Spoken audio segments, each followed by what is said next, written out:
Once my first official patient, I started being paid, at the beginning just with my friends. And there was this woman with 4-stage cancer. She came to a seminar, individual session, and then in 4 days, it was disappeared. And I was like, the cancer. Yeah, if this can happen, and really it happened many, many times, that people felt God for the first time. The love of God, the presence of God, or the love of their parents. There are people with these gifts. There are clairvoyants, and that you're born with that. And what do you do with that? Until, let's say, 30 years ago, they would just give them drugs to suppress these visions they had and so on. Human beings do not understand their own psychology enough. And because they don't understand their own psychology enough, they allow themselves to fall into traps. We like this suffering, and we are in agreement with it. And this was like a big revelation. It took years to actually make it sink in. The more you study human beings, the more you truly understand human nature, the more you see how much we're attracted to it because of the benefits it offers. Mm-hmm. It brings an excuse for not accepting responsibility. I see it, the healing world is helping people and to let go of this self-inflicted suffering where we don't forgive ourselves, we don't let go of certain attachment. And often an illness is your teacher.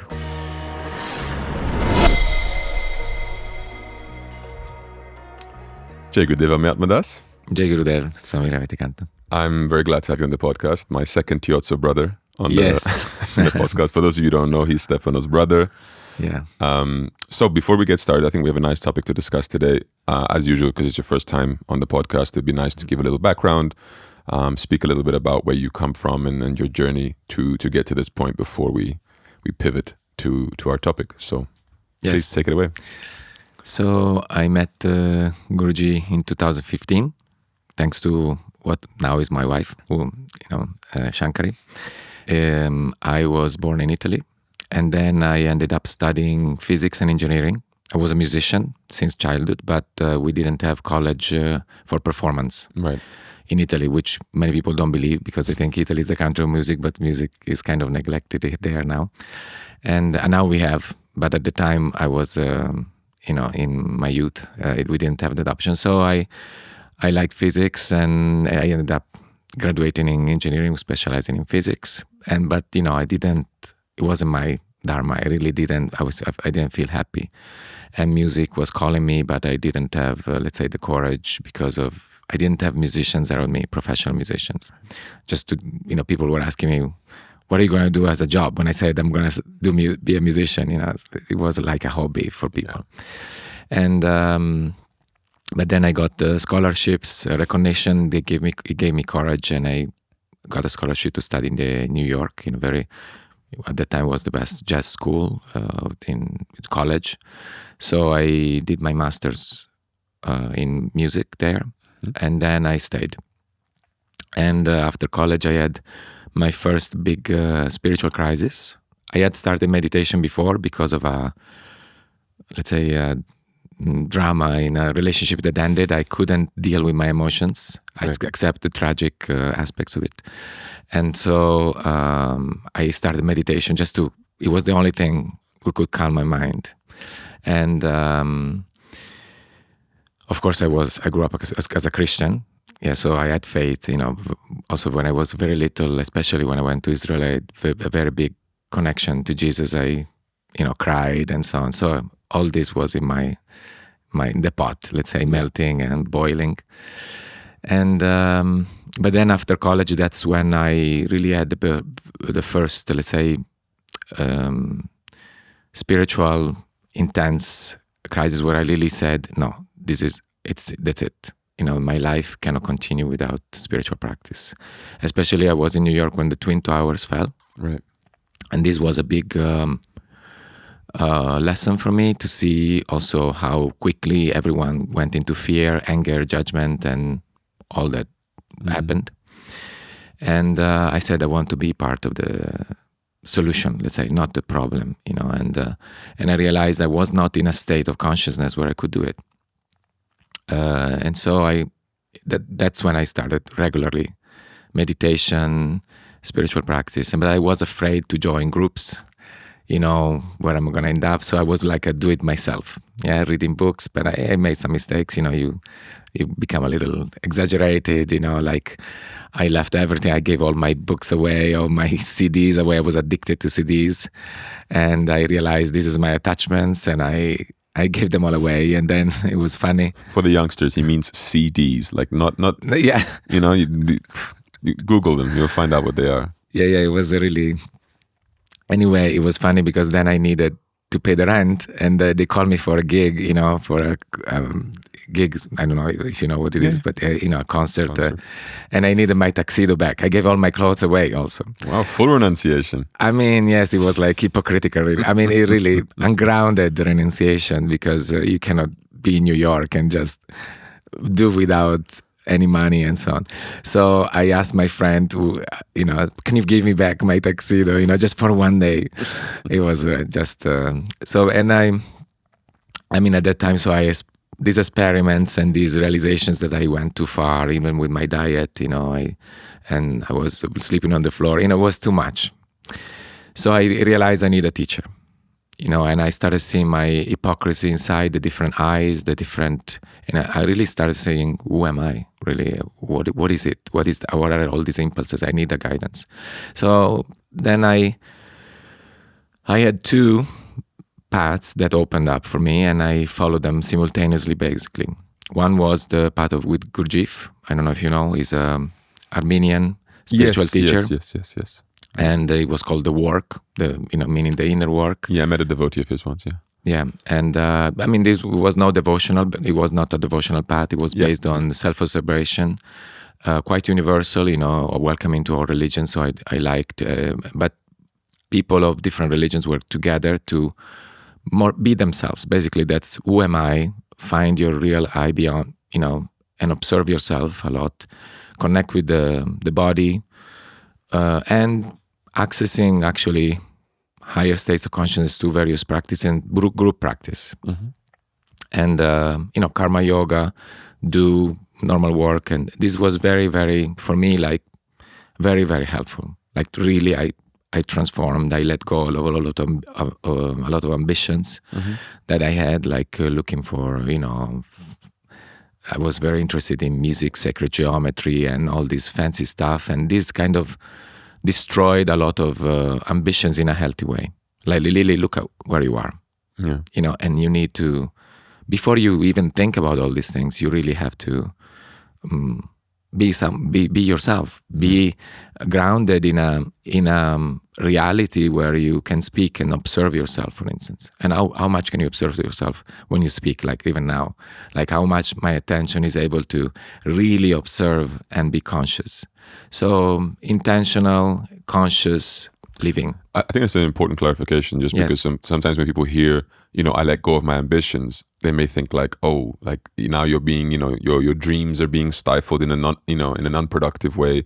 And I think it's more just to ground yourself, because before you can really aspire to something, you have to be able to be in control of yourself to some extent, or be, in the present moment, so that you can actually build towards something.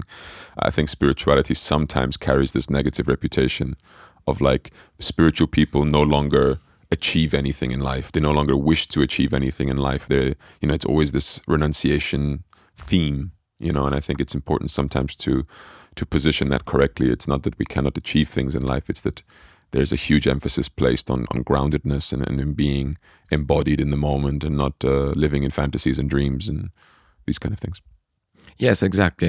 And actually, there were many successful people actually so the idea is that where is it coming from? And for me, it was very relevant, because the question for me was, the original question is, I'm a musician, and where am I playing my music from?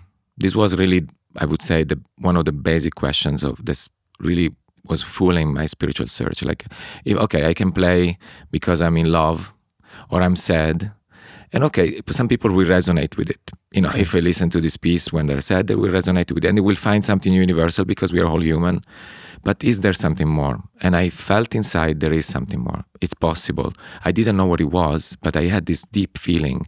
It's possible to play music from another state of consciousness, from something more universal, more deep. So in this work, we would have groups of pianists because we had to play for sacred dances. It was like this movements, they were called. It was a private practice, only you could access it only after some years. And it was amazing.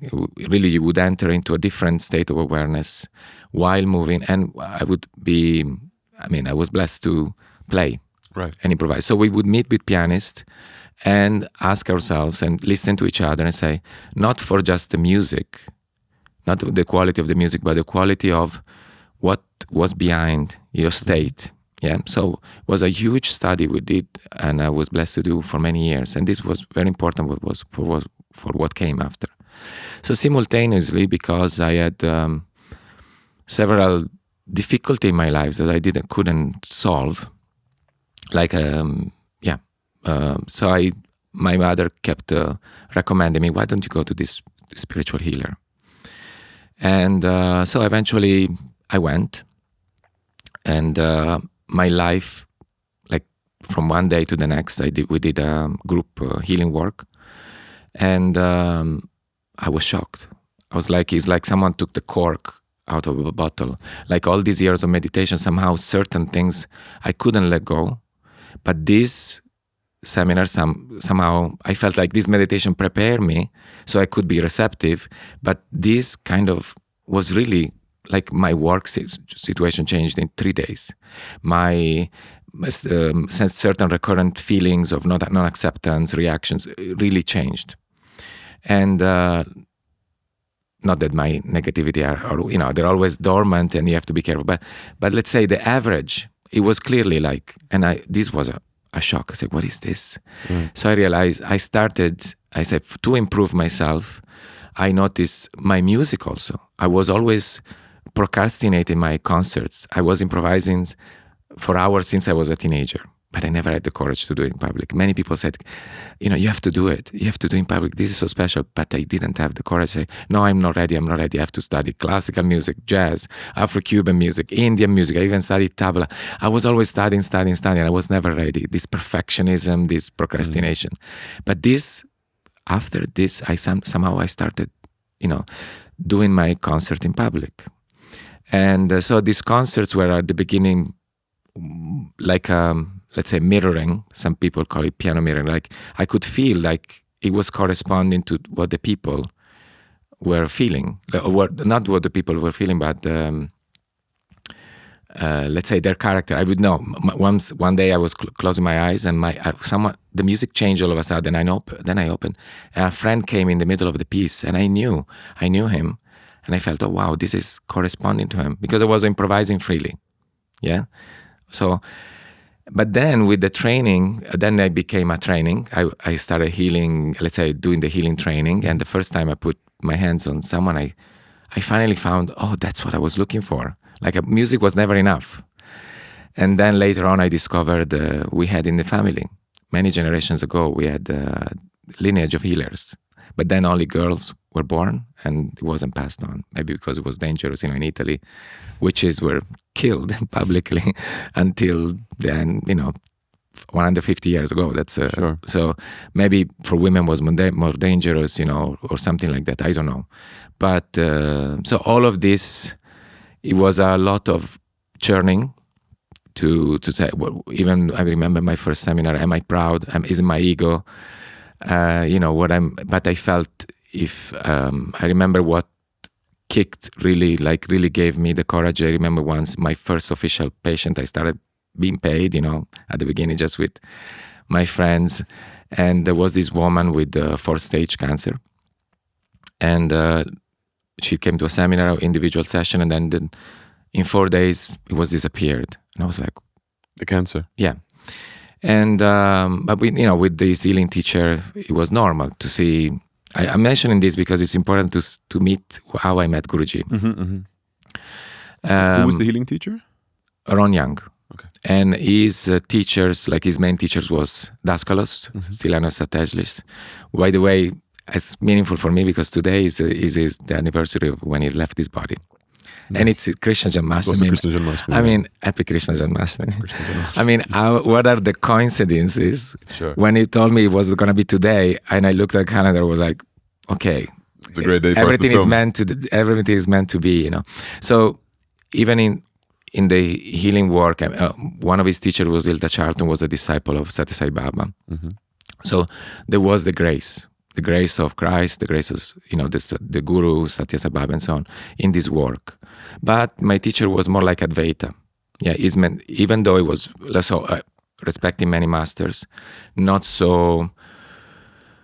That was his philosophy. But we had Bhakti components. We would sing the names because his teachers were Bhaktas. I mean, Daskalos was very into devotional, and even Hilda and so on. And so I was used to, you know, miraculous healing were the normality, let's say, in this in all these years. Right. Actually, the first lesson it was like, which is very connected to our topic, is like you have to let go of the idea of impossible, you know, which Guruji often speaks about. Mm-hmm. So, but this somehow it didn't touch me so much when she called me and she said this. But then she said, but you know, after your seminar, my husband and I, they have an experience during the seminar. They had a vision of, let's say, a perception of Christ. Then they went home. Their child brought them a cross that he found in the basement, and they saw it as a whole sign of, you know, synchronicity, that the child actually participated somehow in this whole movement of consciousness inside of them, inside the family. And then they say, we started praying again. And in that moment, I had a tear. I said, okay, look, I'm definitely imperfect, because I was really afraid. I said, well, how can I be a healer, like with all the stuff I have? You know, really I felt, am I doing... But then I said, if this can happen, and really it happened many, many times, that people, even during my concerts, people I never met, not only healing, sometimes really just for being at a concert, but also, and especially many people felt God for the first time. They felt the love of God, the presence of God, or the love of their parents. Some people, they felt this love for the first time in their life. So I took courage and I said, look, I know I'm going to be criticized. I know it happened. It really was a big chaos in my family, in my friends. My parents supported me very much, but, you know, it was a big, you know, upheaval. And so when I came to Guruji, and there was another step which was important, which I became devotee of Meher Baba. Mm-hmm. And was also an avatar and, you know, a satguru. And this also was a stage where I felt even all the people I trained with in both paths, they didn't follow me. This was amazing, actually. Because after I met Meher Baba, I felt my work as a healer completely changed. Really was. I couldn't speak to my teacher about it, even though he's such an advanced yogi healer, but somehow it was not possible. It was not possible to speak with my Guruji friends. Actually, some of them were so sad. I remember one friend of mine came in the room when he saw the pictures of Meher Baba. It was so sad, like they lost me, you know. Mm. And so that was, you know, like another transition where, you know, okay, I saw the guru phobia and the fact that if you speak about many masters, I did for many years, everyone was happy. But if you speak about one master, and this was not a living master, so in my seminar it was still okay, people liked it and so on. But then I met Guruji. And when I met Guruji, many people left. I could see really like, this is the most... the things you're most judged for, that you're following a living master. I mean, until you speak about many masters and grace and so on, yes. But really, when you speak like about the grace of the living master, how many people really are? Yeah. And still now, there are many people who actually try, even though I speak about Guruji, they follow more me than Guruji. You know, and this is an interesting world, the seminars world, the healers world, where people get healed and they thank you and they say, oh, you saved my life. I say, look, God saved your life. it's the grace of God, it's the grace of the Master. And no matter how many times you say it, They don't want to hear it. it doesn't compute. It's very interesting phenomenon. Somehow, and Guruji often speaks about it, like, because if they accepted it, it's such a responsibility, you have to take an action. It's got immense consequence for their life. They have to change their life. Yeah. If God really came and healed them, then how can they continue to ignore God in their life, right? Yeah. But on the other hand, many people actually, on the contrary, they did Atma Kriya Yoga and they exercise. So and it's very interesting, the least expected sometimes, So when I met Guruji, so I met him, but why I gave all this introduction, because for me, it was a challenge. Because Meher Baba wrote in his books that it wouldn't come back for at least another 200 years. And for me, like, he was Narayana. When I saw his picture, I just somehow accepted him. I cried. I had this pratigna, this inner recognition. There was no... So to accept Guruji, I was like, I already have what I need. I mean, I don't need... and he's not going to be him because it's too short time, yeah? If it's not broken, why fix it? Yeah, and I was really faithful to the books, and but Guruji saw he had to did some fireworks for me to accept him. I needed it. Only at that time he did it, because after he was not needed. And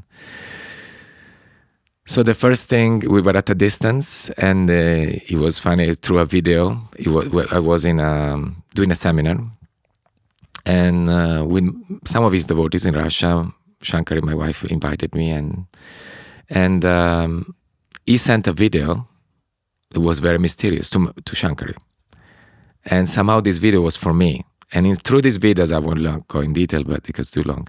But I understood that he understood what happened in the moment. In the video, it was a funny video of a young boy singing, but it was a young boy with 6 ladies dancing.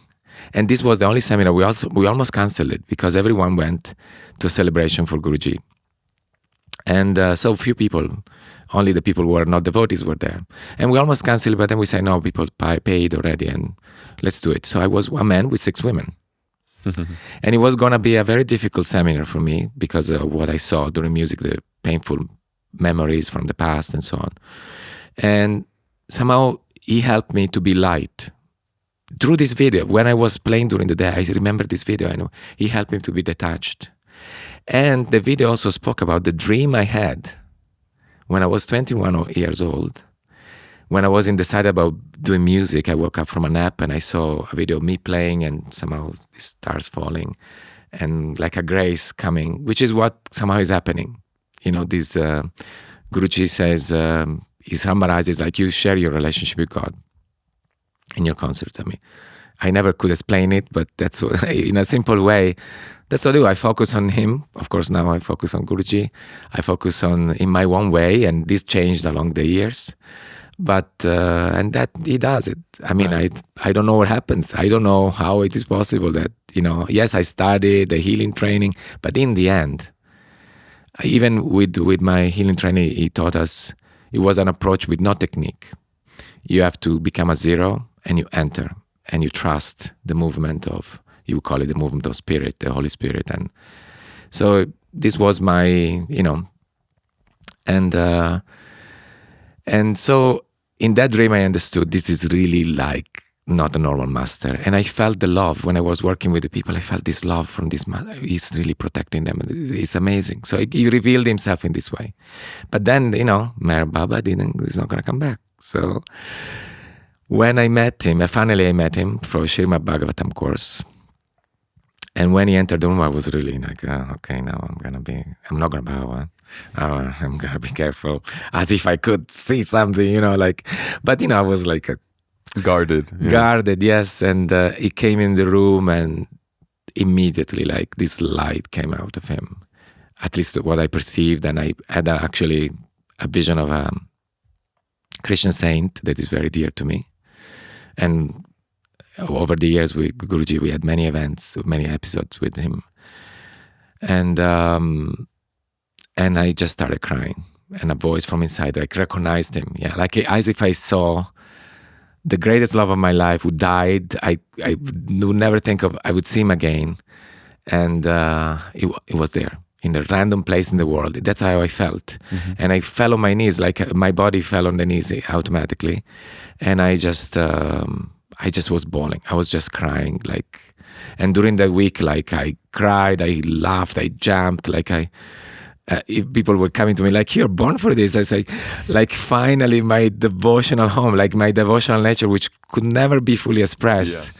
Yes. I really felt. And then there was Krishna Janmashtami, and I also, Guruji made me see some crazy things. I was like, okay, that's it. I mean, but I had to trust my heart. Yeah. And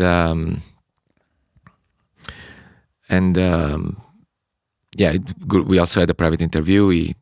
He kind of confirmed, and that he was the same as Meher Baba. And then I went home, mind the heart battle, but then my healing teacher actually helped me, even though he didn't recognize Guruji, which is funny, but he helped me because he said, look, you find your guru, don't follow the book, follow your heart. And it was important for me because it was the main reference in my life at that time. Yeah. And it's funny that he didn't come himself, but he helped me. And so that's where I am. You followed your heart? I followed my heart. He helped me a lot. He helped me a lot to let go of this. Actually, Shankari asked him, can you help me? His heart and mind battle is really struggling, because if I felt I would not see him anymore, my heart would break. And if I felt that I would go, I could not. The pain was so, but then the stress, like Hinduism, what am I going to, and already I had so much on my plate, I couldn't manage it. Yeah. And like I knew Bhakti Marga is like so full. The plate is super full, and it is. I mean, my life, I knew I would be here for long term, and I'm in my mind to accept all this change.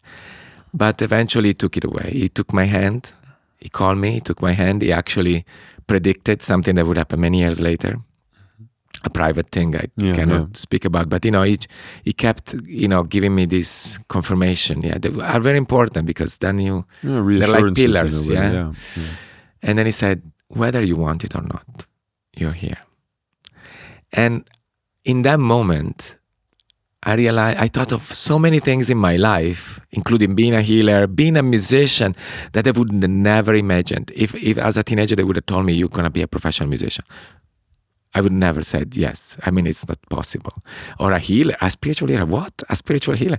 So I realized, yes, whether you want it or not, the moment you especially when you make yourself available, and I think I bothered him since that time, like after the Twin Towers fell in the spiritual crisis.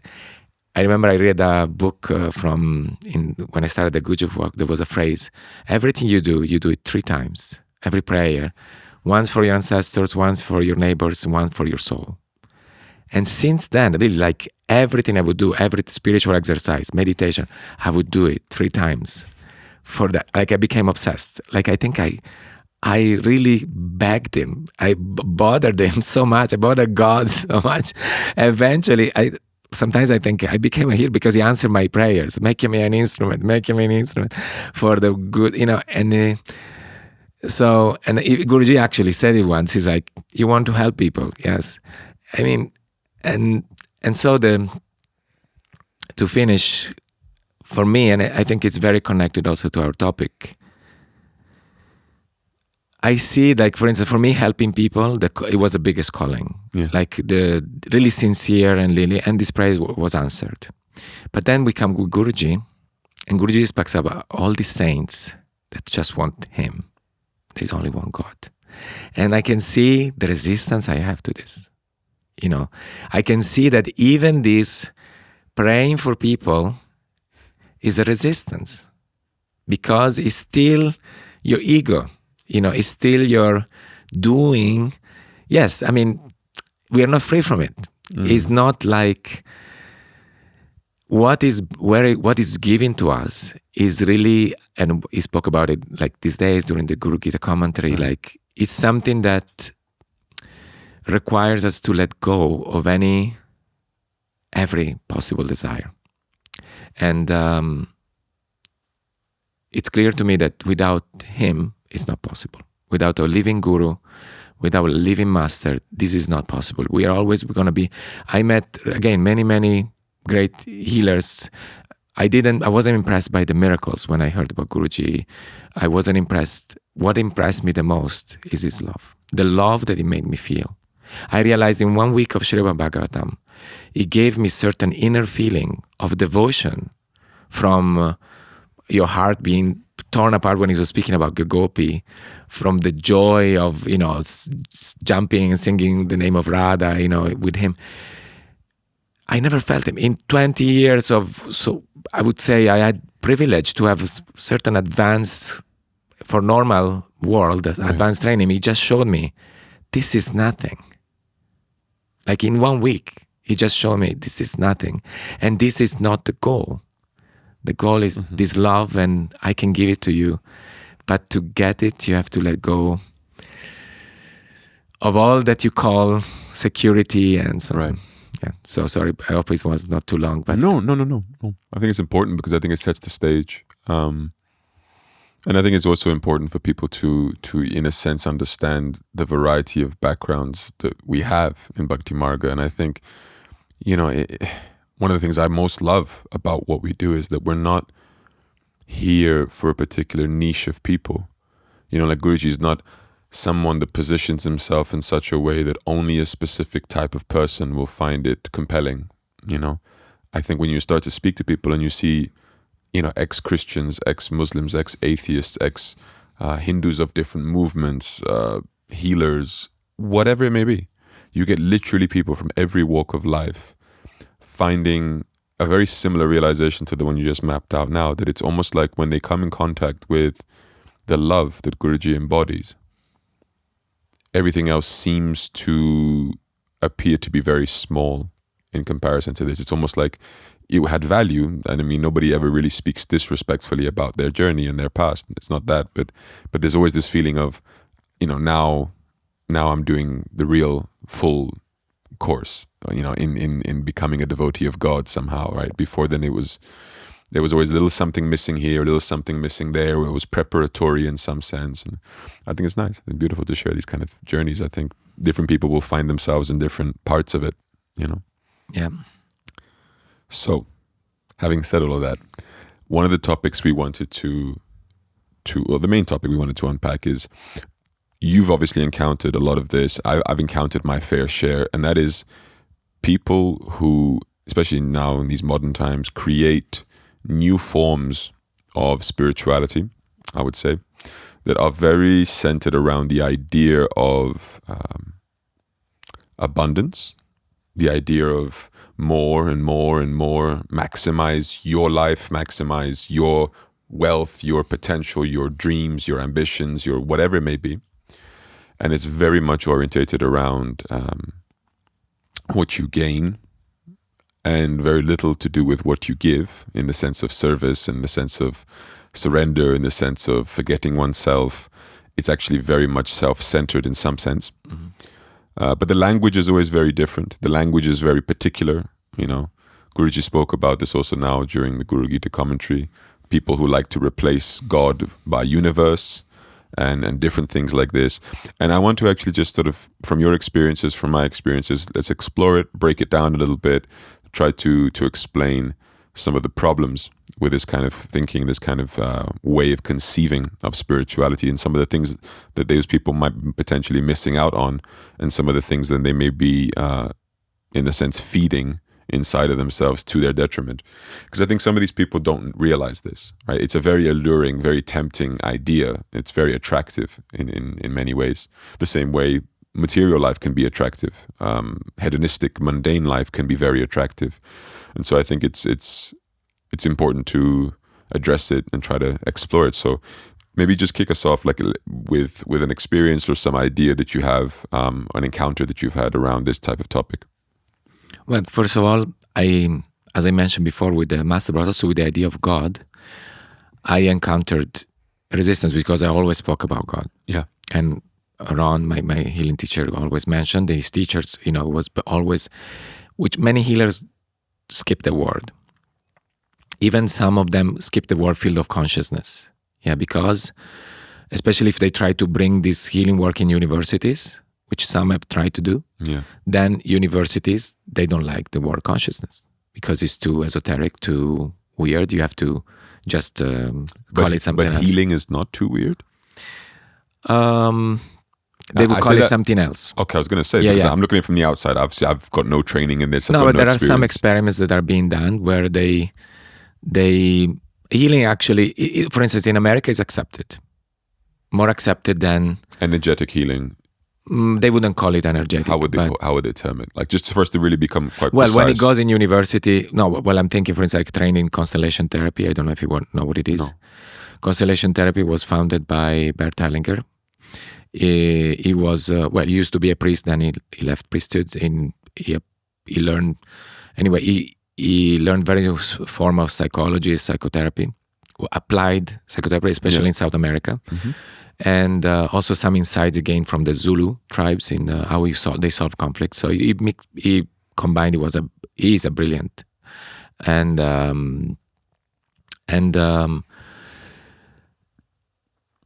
he had his intuition that the family has a consciousness.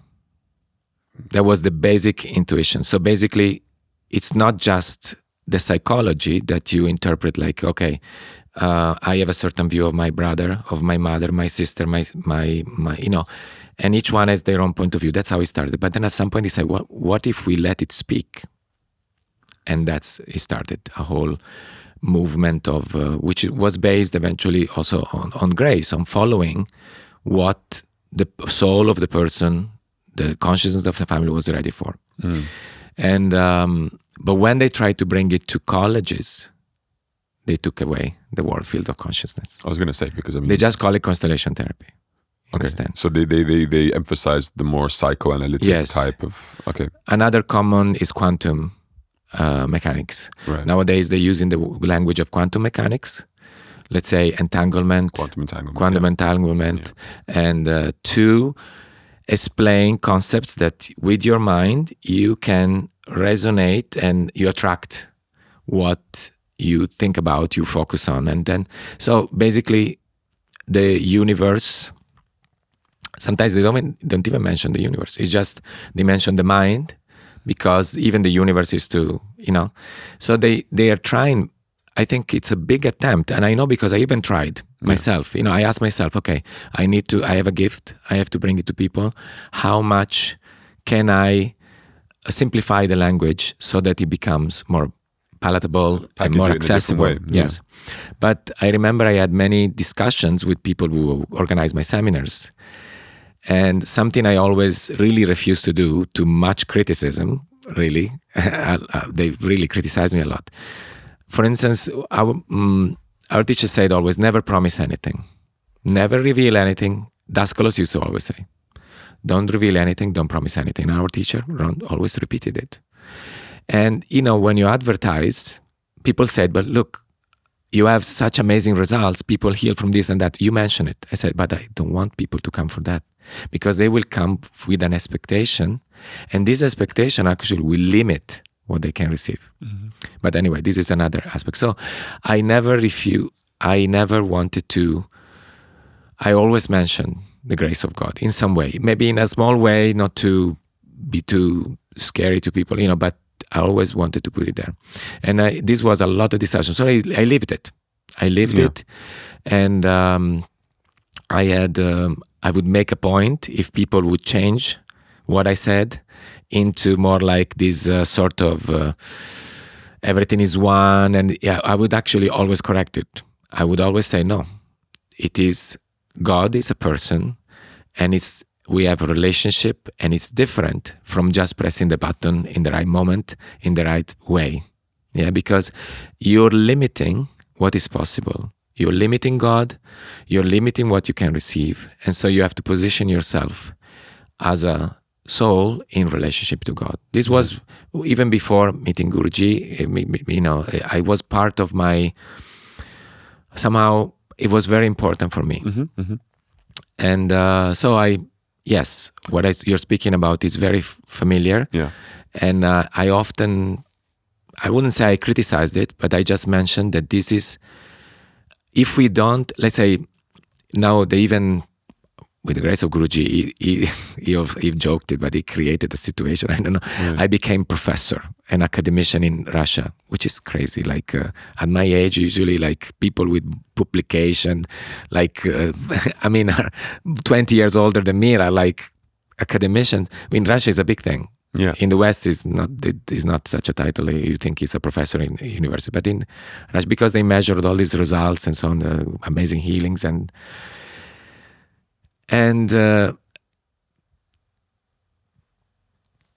often they would try to interpret it as a power of my mind, because during the communist regime they had to demonstrate that God didn't exist, and they developed a lot of science of the mind, of the power of the mind to heal and so on. Yes, and they really developed amazing science.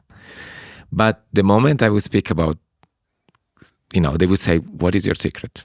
They would think I have a secret, or, like my mind has some special powers or so on. And I would say, it's the grace of God, And then they would call me and say, oh, can you create a special music for this illness or for this situation? And I said, if God wants.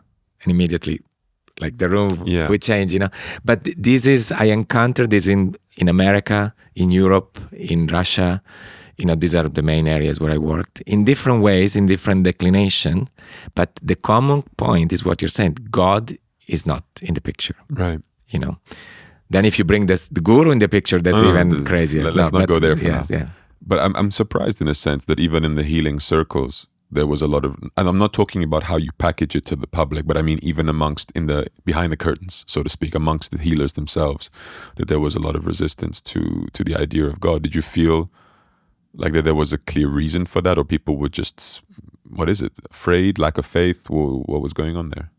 Well, it's clear for me, because if you put the idea of God there, then you have responsibility. Then you have to self-control. You cannot just decide what you want. There is another will that is greater than you, and you have to align yourself to this will, which is, I always clarify this. Yes, we are asking for the fastest healing, the greatest healing. And this was a big self-introspection. I even created, for years, I modified a certain prayer, because I said, I have to ask in a way that I don't contradict my faith in God. Like it was a big dilemma for me. Like I cannot just pray for any healing, but at the same time, it's my duty. If someone knocks on my door, my dharma is that of a healer. I have to do my best to heal this person. But at the same time, I cannot contradict the existence of God. I cannot contradict karma. I cannot contradict that the plan for this person is already perfect. The illness is part of this perfection. Yes. So it was a big inner journey, inner dilemma to actually put together all that my spiritual background into one. And I give an example how healers reason. So there is a famous healer school in the America. I saw a video recently. They would speak about saints, and they show the halo. They would speak about Yogananda when he just looked at the land. He said, I'm not going to look, because if I look, an ashram will be there. They would tell me, oh, this is a nice land for an ashram. And then he looked, and the ashram was there. So they mentioned in this example, he said, you see this halo around the saints represents their manifesting power, because they reach this great level in that whatever they think, it manifests immediately. And then they mentioned Yogananda as an example of someone that, Paramahamsa Yogananda, as an example of someone that then the ashram appeared, let's say, manifested just a few years later, and then we still have the Self-Realization Fellowship main ashram in California. And I was like, this is what these great saints, there is no mention of love, devotion, surrender, humility, zero. Because this is the exact opposite. I mean, and look, we're just listening to Guruji speaking about Guru Gita. How many people are willing to accept what he's speaking about? Why people are afraid of the Guru? Because the idea that you have to overcome the ego, overcome your will, because it's an obstacle to surrender to the greatest love you can ever feel, I mean, we don't want. Yeah. And even those of us who want, including myself, do we really want? No, clearly not. I mean, Guruji often speaks about it. It's very difficult. Our mind doesn't want. So if we have a healing nowadays, in a way, I think the whole self-development movement, it's amazing because it opened our mind. It really opened our mind, and it brought I spread a certain sense of universality, including yoga. It's not the true yoga, it's not the yoga of devotion, but it's still many ideas spread, and maybe that's what the only way they could spread in a more simplified way. But in a way, they spread with the moment you bring in the idea of a relationship with God, which is exactly what Guruji is doing, Bhakti Marga is doing. I mean, people just run away, react to it, because it's the exact opposite because it becomes like a video game. It's like the universe is like a big AI, a big, video game where like even the idea of a new, golden age that is coming. Yeah. And Guruji has kind of destroyed it many times. Yeah. But even I hear devotees still thinking, Guruji came because this new age is coming of abundance and peace. Yeah. And really, we don't understand what the Guru came for and what is it. It's not about a future. Here it will always be a place of suffering. And we have to... They don't understand why, though. This is the fundamental problem. And this is where knowledge can often help overcome some of these issues.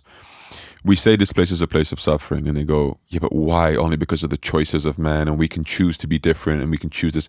No, this is a place of suffering because of one irrefutable deficiency that cannot be fixed, and that is that everything has a beginning and an end. This is the place of temporary things, and where there is temporary things, there are suffering, because people will suffer for the end of the things they love, and the only way to overcome that kind of suffering is through transcendence. You transcend attachments, you transcend the very thing that you are now propagating, which is the desire for abundance. Because again, if you desire abundance without end, then you desire a world beyond this one. In this world that doesn't exist. And if you desire abundance that you know will end, then you are the architect of your own suffering. You are inviting in the very thing that is going to cause you to suffer later, right? And so I think people just have a very low resolution way of thinking about this.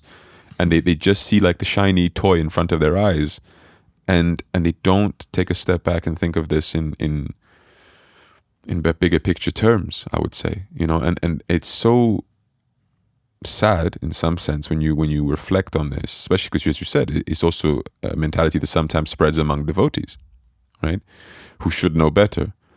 But I think this desire for abundance, this desire to have God be, in a sense, either out of the picture, or this spiritual Father Christmas, a spiritual Santa Claus, is again a moral way of masking your uncontrolled desire for sovereignty, for being number one, for being powerful, independent, for having your desires fulfilled.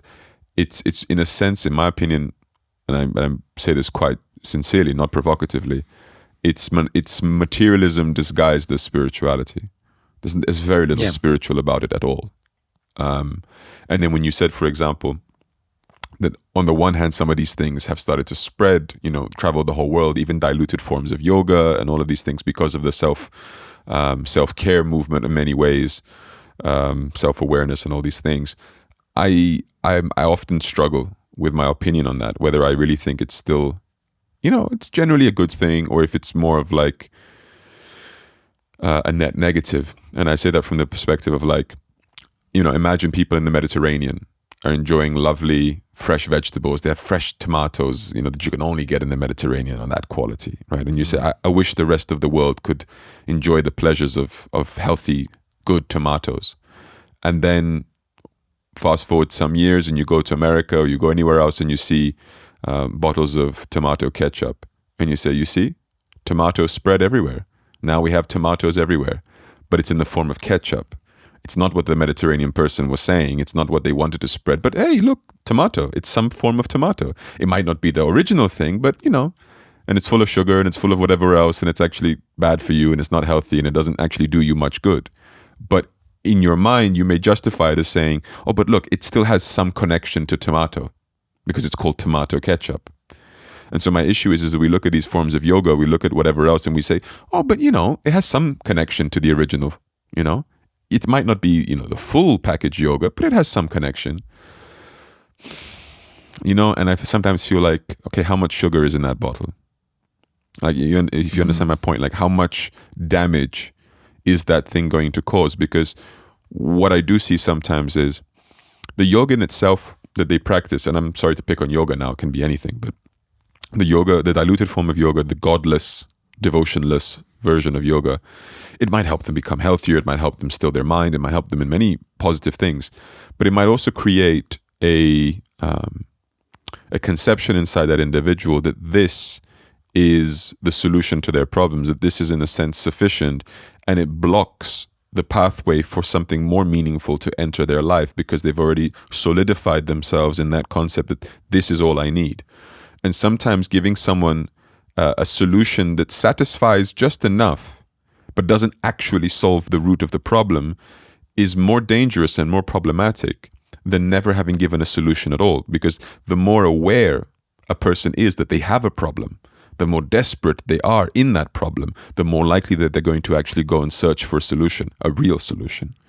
And so I'm always a little bit, it's the same analogy I would use to describe the dilemma of the drug addict. The drug addict, what are they really trying to do beyond some, short-term pleasure? They're trying to somehow numb their consciousness.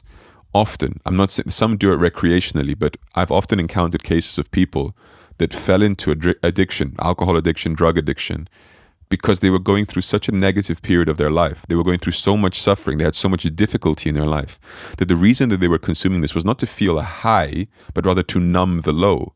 It was to mask the experience that they were having, to forget, in a sense, the suffering.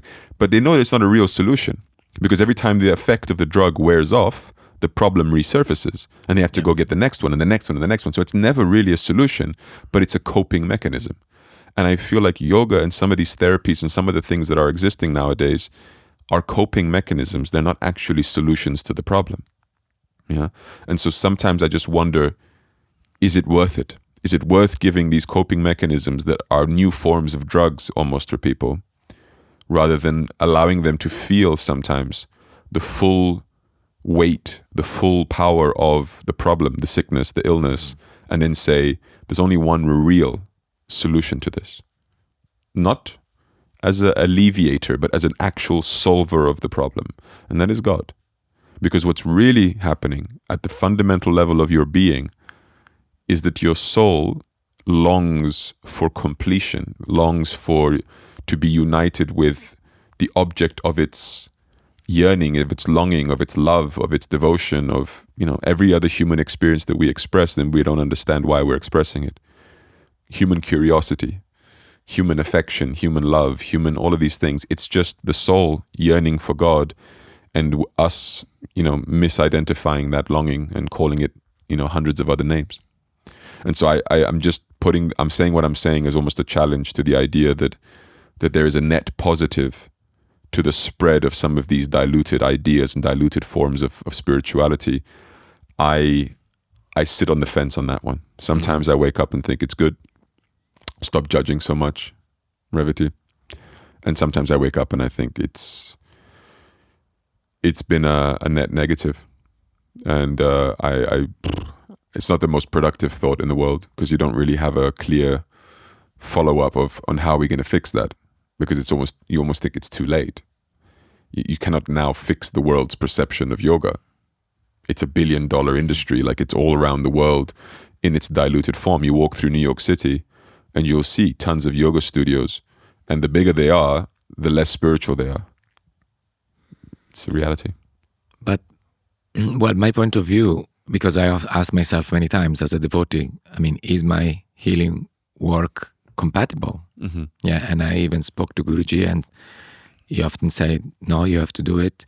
You have to be paid. Even that is always a difficulty for many devotees who are also healers, like, why should I be paid for something that is based on grace?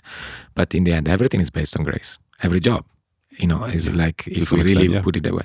But I think the root, and I reflected on it a lot because in my life, the root is very much rooted in how this alternative healing is being persecuted in the West. Yeah, it's been repressed, it's been persecuted for centuries. Yeah, especially in Europe, in the Middle Ages, in America, and so on. When Christianity came into all these colonized, Europe colonized all the world, they repressed the native people, the native traditions. During the 1800s, there was this social engineering. It was intentionally removing many cultures, local traditions that were considered too slow for the new society that was to come. So these and part of these traditions were remnants of the Vedic past, which contained some element of Mimamsa. Let's say this, you practice this and you obtain that, and of healing. There were shamans or healers of people with gifts, druids and whatever else. Yeah. And this is a fact of life, that there are people with these gifts. There are clairvoyants. There are, and that you're born with that. And what do you do with that? Like normally in the West, if you have a child, I had the blessing to work with many children, special children, and help the family understand them and deal with them. Because if you bring them to a psychologist, maybe not nowadays, but until, let's say, 30 years ago, they would just give them drugs to suppress these visions they had and so on. Even like a spiritual mystic, they would just think it's delusion and hallucinations and so on. Yeah. Schizophrenia, whatever. But what do you do if you have that? For instance, when I did my healing training, I understood many things that I lived as a child that were very confusing, very difficult. So I think it's needed. I think it's just part of the, let's say, development of the journey of the soul, that we start encountering, expanding our consciousness in various ways according to what we desire, where we focus our mind, life after life. And some of us, they have to learn through healing. For instance, for me, the healer journey is what is the lesson is that you have faith. A healer usually has faith, because if you don't have faith, what kind of healing are you doing? Of course, you have faith. Whether you have faith in God or you have faith in something, the possibilities of the universe, but still you have an element of faith. Otherwise, you wouldn't do something so strange, let's say. You wouldn't challenge the normal beliefs. But at the same time, you don't trust. There is an element of distrust. Let's say you encounter suffering, you immediately usually healers have this tendency. I still have to guard it, but usually therapists, teachers, you have the tendency you want to immediately jump in and heal it, change it, transform it, help. So meaning that we don't have real trust in God. This is not there.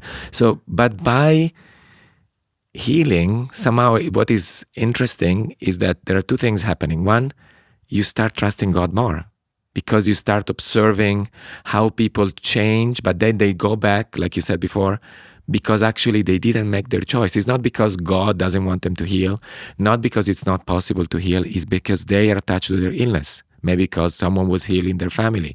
Maybe so. Let's say my specialty is to help people let go of these attachments. It's not like you're not a substitute for God. You're just it's more like a help. Let's say you have a certain gift, like a doctor is a gift, is as a science and something to help you overcome certain. Let's say if you're sick, isn't it your dharma to do your best to heal? And then you say, well, but you see great saints, they just accept their illness and they don't, just go into transcendent communion with God beyond their suffering. But actually, there is a lot to learn in healing. I have devotees, let's say I work with devotees sometimes. And for devotees, it's always a big dilemma. Why should I work on healing when I have Guruji? I should just accept. And I had the same. Guruji has created, especially in January, I had to do really work on myself because I had a big emergency in my circulation system. And Guruji helped me a lot with his grace, but I had to do my part. And I had to ask for help. I had to resume actually using my own healing music on myself, which I let go for many years. Also maybe because I'm a devotee, because, I just have my sadhana. So my healing on myself, I stopped it when I became a devotee. And I realized Guruji made me restart that. And while I was doing this healing on myself, I actually noticed that certain resistances to what Guruji is asking me to do, asking me to be, to many negative tendencies, they were also, I wouldn't say disappearing, but, becoming quiet, certain negative qualities I have. And I say, wow, okay. So, and I often point this out to devotees when they come and say, look, I know some of them, they struggle with this and they keep stopping the healing and then, I just do my sadhana, I just do what Guruji said. But Guruji also sent you in a healing path. Not everyone needs it, but some of us, because it makes you humble. I tell you, you're there, you have to dedicate your time to do a healing therapy. Yeah. And some of us wait for the extreme situation to do it. Why don't I take care of myself before? When Guruji tells us many times also. So I think there is a demonization a little bit of the healing world, also conditioned by the history of our culture. And especially those of us who are religious, we have this dilemma. Like I told you before, I had to work on this myself to put together this contradiction inside myself. Yeah. But at the same time, I agree with you that there is danger in this. It's bringing people away from God. It can. And what I think is the duty, at least what I see myself, because Guruji told me many times, no, this is good what you're doing. Yeah. Keep doing it. He also corrected me when I am arrogant or, it's not. This is not the end. It doesn't mean that you are arrived. It's only because you have a healing gift, But that not at all. But you can be a guide. You can share your level of discernment. And that's what I try to do. I try to share what I learned and see myself like a brother. I'm in a position for a moment to share my experience and my insight on something that it took me many years to learn. Like, for instance, I remember the thing that shocked me the most when I did the healing training. I was always sad for the suffering of the world, for the sicknesses, and, but then I saw that actually we want it. We like this suffering and we are in agreement with it. And this was like a big revelation. It took years to actually make it sink in. And so in a way, I see it, the healing world is helping people to let go, not of the suffering that comes from God as a lesson, as a test, not to accept that, but at the same time to let go of this self-inflicted suffering where we don't forgive ourselves, we don't let go of certain attachment. So I see there is something good. What is not good is that all of a sudden you just focus on the powers and you forget about God. Sure. This is the mistake. But I think it has its place. It is needed. You need people guiding in these intermediate steps, let's say, of the psychic world, the inner world. You need, let's say, someone sometimes explaining you things, and that's not the role of the satguru to explain everything. Yeah. Yeah. No, I agree with you, and that's what I said. Sometimes I lean more on that side where I'm like, everything has its place and it's okay, and I just feel like most of this is unpacked by understanding human psychology. Like you said, for example, we don't want to let go of our pain sometimes or our suffering, or we like it. I subscribe to that 100%. You see it. The more you study human beings, the more you truly understand human nature, the more you see how much we're attracted to it because of the benefits it offers. And you think, what do you mean? How does suffering bring benefits? It brings one huge benefit. Mm-hmm. It brings an excuse for not accepting responsibility. Because if you're suffering, what can be expected of you? You can always play the victim card. You can always play the card of, I wish I could, but I can't because I'm suffering or because I have some difficulty in my life. Because the happy person, the healthy person, the person that has no problems, immediately is burdened with responsibility. So you have no excuses in life. You have no crutches to hold. You have nothing to run to hide with. You have to now be an example. You now have to help others. You're in a position of privilege, right? And so some people don't want to ever be in the position of privilege. Some people don't want to be rich. They don't want to be healthy. They don't want to be happy because of what it means that they will have to do. And so it's almost like it's the more comfortable, and you could call it a tamasic sort of urge or tendency, whatever you want to, but there is great comfort, ironically, in accepting suffering and accepting limitation in your life, because it means that you don't have to also accept the burden of expectation and duty and responsibility. And if there's one thing I've routinely seen human beings run away from, it's responsibility. Yeah. And I think God plays into that psychology very much so, because the minute you accept God into your life as a person, as you stressed, with a will, there is a sort of responsibility on your side to find out what that will is, to live and work in coherence with that will, not in coherence with your own desires and comforts without consideration of any other will. It's why relationships are so hard. Relationships are the coming together of multiple wills, and then having to make them harmonize and having to make them somehow coexist in a productive way. And they're increasingly harder to manage. You see the statistics worldwide. The tendency for them to break up is immensely growing. And I think that that's not by coincidence, because I think the more other factors are starting to play a role, the interconnectivity of the world, social media, exposure to more stimuli and more ideas and more things, the human being becomes that much more aware of, how can I put it, what he could want, what he could have. I'll give you an easy comparison. When I was a child, because I'm from the generation, I say everybody born between, let's say, 1985 and 1995 are a very unique generation of people, because you've lived long enough to know what the world was like before internet took over, before social media and all these things, but you're young enough to participate somehow in that arrival of those things at a formative period of your life. So not that it suddenly comes onto you when you're already an adult with your ideas and everything else.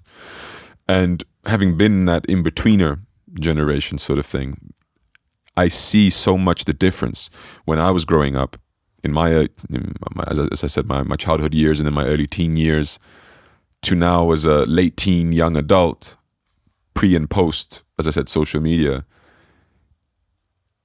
I think sometimes we don't take a step back and realize just how much the world has changed because of it. Back then, you were much more of a self-satisfied person. You were much more grounded, I felt, much more in a spirit of acceptance, because the options that you had available to you seemingly were much less. So you could dream and you could aspire to things, of course you could, but it was more contained. It was more, you would see a superstar on television, but you'd only be able to see him once per week at 9 p.m., right? Like, you could not obsess over it in a sense. So I had my favorite football players, and I wanted to be a football player because every Brazilian kid wants to be a football player. But if I wanted to watch the superstars, I'd have to wait until Saturday evening, and then I watch one game and that's it. And now I have, in a sense, a healthy distance from that for the other 6 days of the week, where I can just live in the real world and do my thing. Whereas today, oh, look at that. Everyone's on social media showing off their mansions and their lifestyles and their riches and their cars and their careers and whatever else. And you can literally sit there 24 hours a day consuming that non-stop at your will. And then the social media pages are literally algorithmically programmed to feed you more and expand your horizon of interests, because they want to captivate you more and more and more. And then you find that pop star, you find that sportsman that you're inspired by, and then you can sit and watch compilations of all their achievements and highlights for hours on end, right? Nothing stops you from diving into fantasy and convincing your mind of the desire to become this, and in a sense detach yourself from reality, right? So you can live fantasies, you can live, it's hard to fully capture just how much this has changed our entire psyche, and we haven't even taken a step back to realize this. I now see kids growing up who have never existed in a world that doesn't have Instagram and TikTok and whatever else. Their reality is just something else. And I don't mean to demonize social media. I mean to use social media as an example to display a psychological symptom, a symptomatic issue that we have, which is human beings do not understand their own psychology enough. And because they don't understand their own psychology enough, they allow themselves to fall into traps that they can't identify as being traps in the first place. And so one of the things I most love about Guruji's teachings is not only does he push you towards loving God and devotion and self-surrender, which he does, he also says, get to know yourself. And people often interpret that instruction, get to know yourself, as spiritually. I have to do my Kriya Yoga and I have to realize my soul. Yes, but not only. I also deeply take that as a get to know myself psychologically, get to understand how I function, my attractions, my tendencies, my attachments, my mechanisms almost, as well as the spiritual dimensions of myself. And I feel like actually Bhagavad Gita has been one of the most instructional things I've ever encountered in my life, not only for aspiring for spiritual transcendence, but for getting to know my mundane self, the way it maps out the way the mind works, the way it maps out the way my senses form attractions that then result in processes in my mind. For me has been, I would not hesitate to say, transformative. Transformative to, it's almost like it forces you to lift up the carpet of your life and you look at what's beneath it and you go, wow, that's who I am. Those are the things that I carry with me and that I've been hiding from myself and from the world. And no wonder if you never do that, if you never lift that carpet, that you can sit there and convince yourself that the thing that's going to make you feel better is collecting more of the thing that's making you feel bad in the first place. Material attachments are causing your suffering, and most people's solution to that is, let's get more of them. Abundance. It's like, what's going on here? How can you ever look upon that and think that's the solution to your problems? It's, for me, these people are they're drug addicts. Yeah, and I think that's where the responsibility of the therapist or a healer, we shouldn't, at some point we should stop. If the person, usually what I say, we have a certain goal, we are working on this, because I had many people, let's say we did sessions and then they say, can we do another one? I say, for what? You need to have an intention. We need to have a goal, clear goal. And if it's not needed, many times I say, it's not needed. Yeah. I would just say, are you practicing all the techniques of Kriya Yoga, for instance? Sometimes I would have devotees asking me, can I work on work or success? I say, do you practice Mahamudra, for instance? Do you see the benefits? I mean, not that the benefit is the reason why we practice, but clearly Guruji gave us mudras, gave us many things, because he knows that overcoming certain obstacles is as sometimes important in our spiritual path. To open to true love, to let go of our insecurity, our self-sabotage, and so on. So, let's say, whether you are a psychologist or a good psychologist, it stops. It's not like for life you go to sessions. It's not like you're milking the cow of the patient. Psychologist that wants to get rich will keep the sessions going, but yes, but that's not a good one. But same with healers. And nowadays, I think what you're mentioning makes me always think the way I think about it is, and I speak about it when I do seminars and so on, is we live in an age of irresponsible adulthood. Yes. That's it. Love Adults are not responsible. We are feeding children with video games, pornography, TV, which is not edifying, and politicians or people, let's say pop stars who just scream on TV, and we're just giving a bad example altogether. The only thing in common is that you are your attention. You're getting the attention, whatever you need to get the attention to be, they would do anything, most adults. And so I see it also in healers. Because when healers go, and nowadays it's become common, let's say, in the social media era, you will see advertisement on Instagram, on Facebook and so on, like, now we have a technique, a key let's say, phrase, a recording, 3 seconds. In 3 seconds, you can get into your top mind state. Yeah? 7 seconds, 3 seconds. Everything is advertised as fast and easy. When actually, true healing, especially when, let's say, if you have an acute illness, usually you can go quite fast, especially if the person is not spiritual. Let's say it's a normal person with not much of a spiritual calling. Mm-hmm. Usually it's easy. I can usually, in my, let's say, practice, it's much easier to tell how much time will be needed, what will be the obstacles, But if you have chronic illness and the mind, it's part of that, yeah? It's not so easy, especially if the person is spiritual, because in a spiritual person, so many dilemmas awaken. Yeah. Especially if you have a practice that is so powerful and like Kriya Yoga, or a guru like Gurudev, memories, samskaras, impressions from previous lives can awaken that you didn't even, dilemmas very deep. And your body can speak about it. You can have, even Guruji mentioned the story of that couple that went to the sage from London. They were successful, and then he started having backache, she started having dreams, and then they went to see the sage. And just a few days ago, Guruji mentioned it. So the body, the dreams, the subconscious started telling them about something, but they weren't ready to accept. They needed guidance. Right. But let's say, if I look at myself, I heard about gurus, I heard about Sai Baba, I heard about other gurus, but because I was busy with music, because I was a lot into that, I do it myself, I was afraid of, getting into anything that was a sect or whatever. Yeah. I wasn't ready. I would say arrogant. I was not ready, humble enough to accept help from a guru. And again, the role of the guru is much higher than just healing. Yeah. But healers, for me, the healing journey was what allowed me to meet Guruji, to be ready, because I let go of a lot of subconscious entanglements with the history of my family, with previous lives and so on.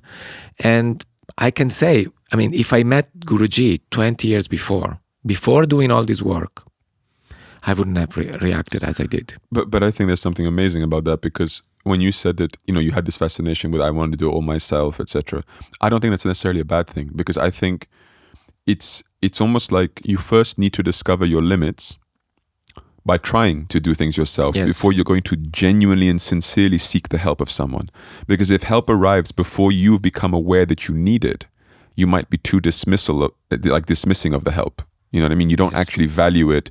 You don't know how to receive it and treasure it, and your relative lack of need for it makes the relationship very fragile, because it's a relationship of convenience only. So it's like, as long as you're bringing some convenience to my life, I'm happy to keep this relationship going. But the minute you start to be an inconvenience in my life, you start asking me to do things I don't want to do, or you start to not necessarily be causing me to feel great, happy thoughts because of the processes or whatever else, I don't need you, will be the immediate phrase that comes out, because you haven't yet understood how deeply you do need him. Right. Mm-hmm. And so I think timing is absolutely everything on the spiritual path, especially with the guru. Guruji said that so many times. The right time is the most important ingredient, in a sense. And so I think you're absolutely spot on when you say, if he had come earlier, it just wouldn't have worked. But that's also why he didn't come earlier, because he knows when to come if it's meant to be a relationship, right? And so I think that's a phenomenal point. And when you mentioned that the world is characterized by irresponsible adults, well, yesterday I gave a talk in the temple, and I said, it was after the completion of the Guru Gita commentary. And I thought to myself, I'm going to go to the temple and I'm going to share my personal insights as a conclusion from a devotee's perspective. And I said to them, we've been hearing about the glories of the Guru, and it's amazing. And it creates such an immense appreciation and gratitude in our hearts for having such a figure in our lives. It's all wonderful. But to me, spirituality, the definition of spirituality, if you were to ask me, what does spirituality look like to you? I'd say it looks like radical self-responsibility, extreme self-responsibility. It's taking full ownership of everything that I'm responsible for, which to me is borderline everything. I'm responsible for everything. That doesn't mean I'm capable of everything. There's two differences there for me. So I'm responsible for my life being the way it is. I'm responsible for the decisions I make. I'm responsible for the efforts that I make or do not make, for how much I apply or don't apply my wisdom, etc., etc. And then when I reach the limit of my responsibility, literally my ability to respond, when I reach the limit to that, I am responsible for surrendering. I am responsible for being, let's say, sufficiently humble and egoless to say, I recognize my limitation and now I seek the help. Now I seek the grace of this immense being that is the Sadguru, right? But before I've exhausted my capabilities, I almost feel guilty approaching the Sadguru. I almost feel like I'm cheating him. It's like when you ask for someone to lend you money to pay the bills, but you've got money in your pocket. You say, I know I need money to help pay my bills. Could you help me? But you've got enough money to pay the bills in your pocket. You're cheating the person that you're asking. So I sometimes feel like that with Guruji. When you go to him and say, Guruji, could you help me achieve this, that, or the other? When I know I haven't actually used up my effort. I haven't tried to take responsibility first and do my sadhana and do what I have to do to try to achieve something. And before having made that effort, I say, Guruji, by your grace can make everything work. You know, I feel like I'm cheating myself and I'm cheating him to an extent because Guruji knows I have that money in my pocket. He's like, why are you coming and asking for grace? I've already graced you with so much capacity to work, so many capabilities, and you're not using them at all. But you come with a smile on your face, looking very holy and saying, please, give me your grace, right? And my life with him has never worked that way. When I've tried to cheat him in this manner, he has always exposed me. Sometimes publicly, sometimes in private, right? And on the flip side, the things that I have been able to achieve in my life, the results that I can observe in my life, and I don't like to use the expression that I've been able to achieve. Let's say the outcomes that have manifested in my life, caused by one way or another, have happened after an immense amount of self-effort. So I say, okay, I'm going to commit myself to studying Shastra. I'm going to commit myself to whatever it may be. And then I can tell you, I can almost always feel, let alone see, the moment where grace enters my life. It's like I can tell you when it comes because when you know yourself sufficiently, you know your limits. And you know when you're suddenly operating beyond your limits, beyond what you're usually capable of. Let's put it like this. And so it's like, imagine you're a weightlifter and you've been training for 6 months and you know that your maximum weight you can lift is 200 kilos, right? And then suddenly you go to the gym and you lift 300. It's not a reasonable expectation to say that, this is just a natural outcome of my training. Maybe 205 would have been a natural outcome. Maybe 210. But 300, you know grace has just entered your life. Right? So that's the feeling I can share from my personal experience. I know what I've been capable of because I've tried taking it to the limit. And so when you say Guruji would have come earlier, wouldn't have worked, I say, good, listen to that. Because you have to try yourself. You have to take responsibility. And then, yes, grace will come at the right moment. And he's not bad at his job. He'll always show up if the moment is ripe for it, if the moment is right. So you don't have to be consumed by fear, but you have to take immense self-responsibility. And so I agree with you 100%. Society is characterized by irresponsible adults. And I'll add one label to that. Not only is it characterized by irresponsible adults, I would say scarily more and more by narcissistic adults. Mm-hmm. There's a lot of narcissism. And this new age spirituality domain is more and more captured by narcissists, in my opinion. Yeah. But I think the solution, like I think the Bhagavad Gita teaches, is not that we have to stop action, we have to act in the proper way. So whatever gift we have, like I can speak for myself, many times I had doubts. Why should I be a healer? Because of, the conditioning of Christianity and also my understanding of being a devotee. I even asked once a question about, connected to this, and Guruji said it answered, of course you don't have to be arrogant, you have to, but Krishna is the intelligence of the intelligent. So you also have to see Krishna, remember, God in your, whatever you're doing, whatever gift it is, whether you are, let's say, a great teacher like yourself, a great speaker. And of course the ego will always there.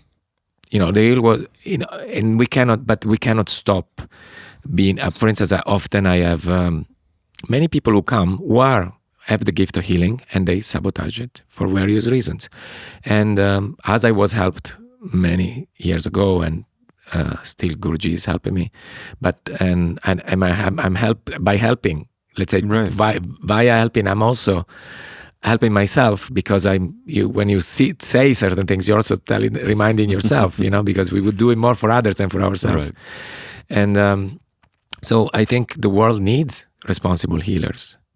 And this is my take nowadays. It is my responsibility, let's say, in this role, to do it in my best way, to position always God and the healing work in relationship to God, in relationship to the teaching of the Sadguru, of the great. Of course, respecting, I'm never imposing my path on my patients, because it wouldn't be righteous to do that, because they come for healing, they don't come for. But at the same time, there are some basic universal values, and I think the fact that the God is personal is a fundamental one that I always push every time I had a healing concert. And I know every time I mention it, you feel like I remember once I gave a conference to doctors.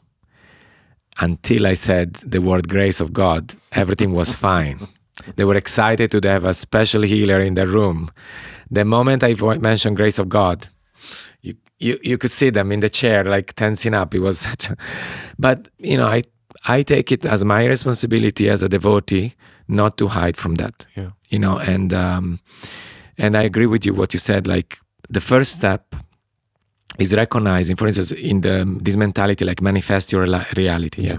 They teach exercises like, and these are good people. I admire them. They have great qualities that I admire. I'm not criticizing them, but they are confused about spirituality. This is, for me, is very clear.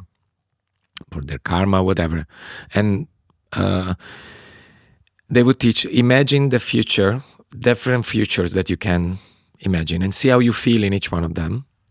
And then, after the one you feel good in, you invest and you use the techniques to manifest it. Yeah. But in this simple exercise, there is also the famous book, The Secret. Yeah. Which is not a secret. It's just talking about the what Krishna speaks about in chapter 8 and every law of attraction. Law of attraction. What you focus on, you attract. There's nothing secret about it. But they don't mention the other part, which we don't know our future. We don't know when we are going to die, which is what Guruji speaks about it so much. Like you have all these desires when you don't even know the next minute what is going to be of you. So what are you desiring? Sometimes I make the funny example when I give seminars. Like, let's say you want a house. You make the mortgage and so on. Finally, you're committed. You have 20 years of mortgage to pay, and then you meet the love of your life in the other side of the world, and your house become a bondage, right? You can. So we don't see that we build our prison with all these desires. We don't accept our limited awareness, and only sometimes a crisis, like we see in the Bhagavad Gita, starts with that. We see because if we see, let's say, Arjuna and the Mahabharata, you would think they had everything. These people were wise. They had plenty of powers, plenty of wisdom. He could conquer. This was not a normal family. Yeah. And yet he sees all these sages, yet they're not on the right side. How can it be that you can be a divine being and such a sage? So it's such a warning for all of us that we have to understand desire, is the enemy, yes, but we really have to be strict about it. Mm-hmm. And I think another aspect, for instance, the moment you say, okay, my understanding is limited, please guide me. Yeah, that's what Arjuna does. And this is what often we do. That's what I did. I have all these problems. I had reached my limit. I accepted to enter certain groups, be guided by people who had more knowledge and more experience. I was afraid of it, but I came to a point I had to do something. So thank God, crisis comes into our life and teaches us. But then it's not the end. Like we see in the Bhagavad Gita, desire is still there. Yeah. And for healers, there is a subtle desire in helping others. There is a story of Daskalos that is very interesting. Daskalos, his name, Daskalos means teacher, like master in Greek, but Dr. Stylianos Attegelis is his name. And, it was he had a very advanced level of realization, and he could manifest bodies. He was supervising the whole Middle East. He could know the day before the news came. He already knew what happened. He would save people, manifest the body to manifest. So he had such a life, but people were coming from all over Europe, Middle East to get healings, and he would not be paid, just for free. His work was in a printing shop, heliographic printing shop. And it would tell a story. He would remember his previous lives. I don't know if all of them, but many of them. And one of them was Leonardo da Vinci. And as Leonardo da Vinci was saying, that's why I have a job as a clerk in a printing shop in Cyprus, in a little town. Because when I was Leonardo da Vinci, I wanted to invent the printer to spread knowledge, because of course he was a very elevated soul, and we know the printing machine revolutionized the way knowledge would be available to so many people, disseminated. But somehow he died. He didn't let go of this attachment. He didn't finish it. Then it was invented 20 years later. So the plan of God happens anyway, but we attach to it. Sometimes I think myself, Guruji gave me so many things he said I should do. And then many times I say, if I die tomorrow, or if I die now, will I have regret that I didn't do it, or will I just think of God? But it's a way to fix that. Instead of fixating on the thing he told you to do, fixate on serving his will. Yes. Because then when you die, you're just going to continue in his service. Like, this is, Yes, in theory, yes.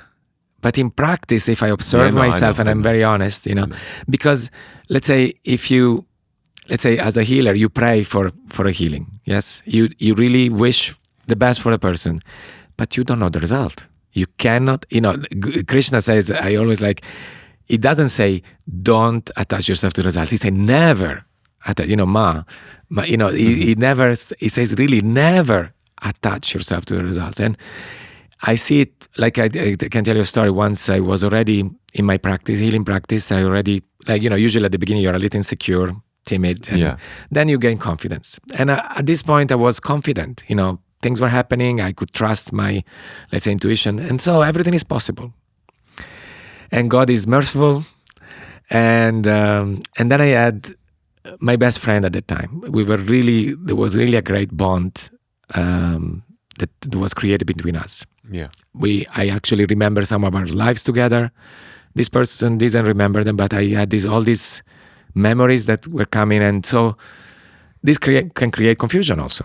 Yeah, when you have these memories, you can create attachment to you have to let them go. Of course. So this I made some mistakes because of this, and this person was very sick, and I could understood that she was risking her life. And I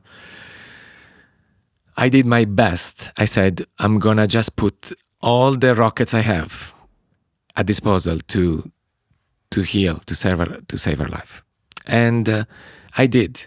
But I already was with Meher Baba, let's say a devotee of him. And even Guruji said, you had a good guru. I mean, this situation cut a lot to the root. Well, I cannot say to the root because I'm not, but let's say it cut a lot this dynamic of the healer, that you believe on all the possibilities, and you think you're humble. You think you're accepting. And I remember I would just go, healing, to just play all the cards. This person was put into such a pressure subconsciously, because, when you work on these things, it's not just psychological. You let go of many things, family entanglement from the ancestors, from your previous lives. And, but then if your attitude is not ready to change, you're just putting the patient into a pressure that is not ready to manage. It's too stressful. Yeah. And that's what happened. And also there was a biggest lesson. There was a moment I would always pray my prayer, whatever is your will, whatever is your best for everyone. Yes, because I'm accepting. Yeah. But then I remember one healing, I would see our friendship would finish as part of the healing. Right. Okay. Makes sense. And I just saw this person would disappear from my life. It was such a dark moment. I was like, I realized you don't know what you're praying for. You don't know what you're playing with. Yes, God answer your question. If you pray, it's like when we ask humility to Gurudev, when we ask surrender, God will answer. Especially if you ask more than 3 times, God is bound to answer. There is but you don't know how He will deliver. It's not going to be according to your understanding, according to your comfort zone, not at all, because we are limited by our ego.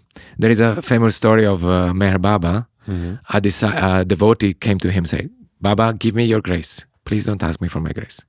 Please, Baba, give me your grace. Please don't ask. He asked the 3rd time. Okay, you asked the 3rd time, I have to give you. But I warned you. This man lost, to purify all the karma much faster. He lost his job, his house, and so on. And then he came begging for years to take it back, and then finally... Take back your grace. Yeah, he took it back. So, I think, in healing, we have to also understand, the way I think of it like now is you do it. Of course, I have to do my part, and my part is to do my best for whatever question the person asks. Yeah. But at the same time, also sometimes I see my role as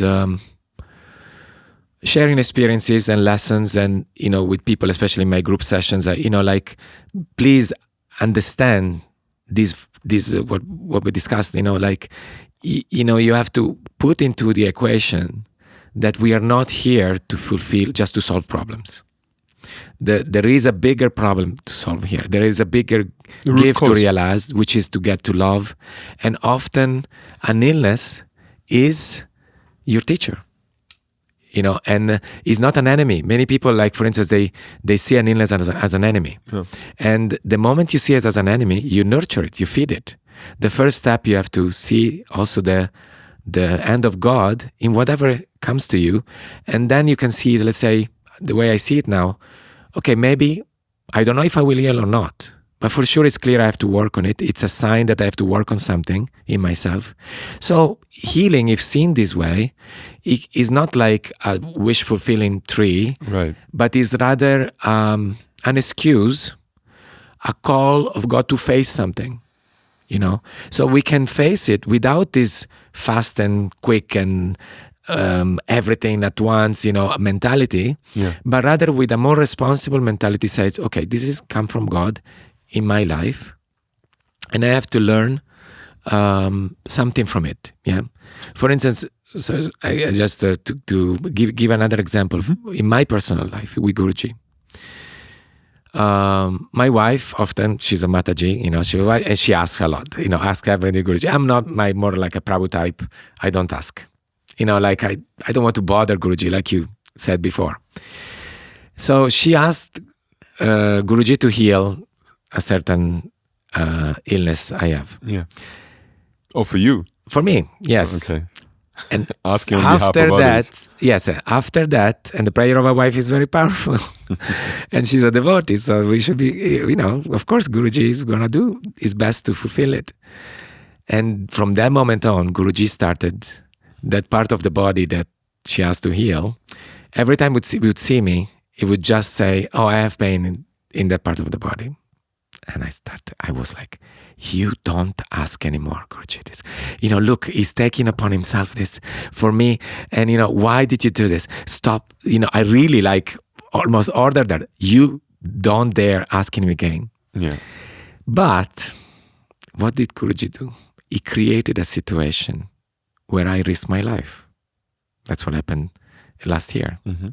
And I had to, because I confronted myself.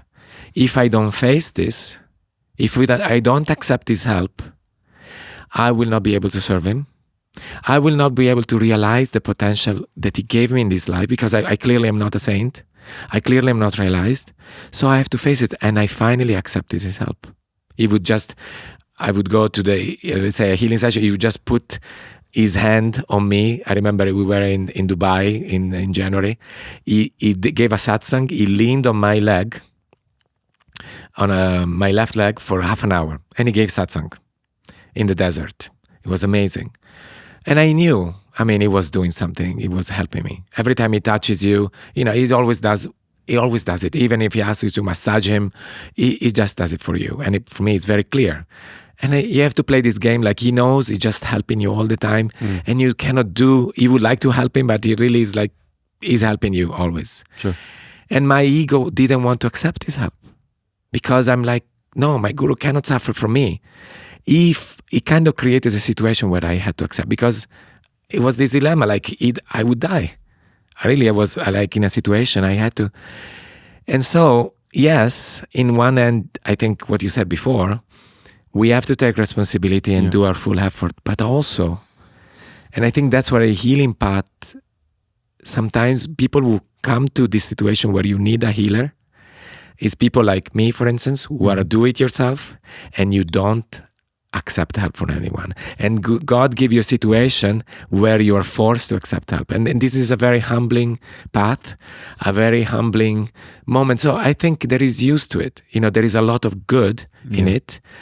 But of course, as healers, we need to be wise and responsible. And those healers who are, let's say, or pseudo-spirituality that are materialistic in reality, that they should really look at themselves and say, how can you, like I was mentioning the scientists, and I say, what science can claim to be science if we don't consider the possibility of God into it? Like, which is what science is doing. It's just fighting the idea of God. It's part of the irresponsible, irrational science we have today, guided by politics and also guided by this pseudo-rationality, because if you're really rational, you cannot exclude the possibility of God. There are many things that are impossible to explain without the existence of God, without the existence of a personal God. And so, okay, we can say we cannot demonstrate it, which actually the scientists in Russia, I don't know if you know, they were asked by the communist regime to demonstrate that God doesn't exist. And through science, they came to the conclusion that God exists. So actually, if science was really, truly honest, truly rational, truly open to all possibilities, which is not nowadays, because I know, I go and speak about, look, there are documented healings. I speak about the grace of God. I can tell you what I'm focusing on. I'm focusing on God. I'm praying. I know what I'm asking. I know, this is clearly, they're not willing to listen.